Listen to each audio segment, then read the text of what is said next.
குஞ்சுகளை கோழி தன் குஞ்சுகளை கூட்டி சேர்ப்பது போல, கோழி தன் குஞ்சுகளை கூட்டி சேர்ப்பது போல, கூவி அழைக்கிறாரே ஜீவன் தந்த ரட்சகர், கூவி அழைக்கிறாரே ஜீவன் தந்த ரட்சகர். கோழி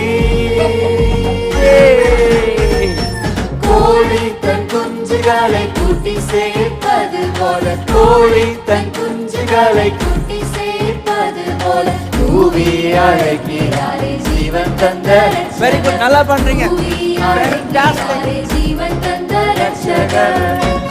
Music, come on. 1 2 1 2 1 2. சாக்கு போக்கு சொல்லாமல் சொல்லலாம். சாக்கு போக்கு சொல்லாமல் ஜல்தியாய் ஓடி வந்து, சாக்கு போக்கு சொல்லாமல் ஜல்தியாய் ஓடி வந்து, காக்கும் சட்டைகளின் கீழ் கண்டடைவாய்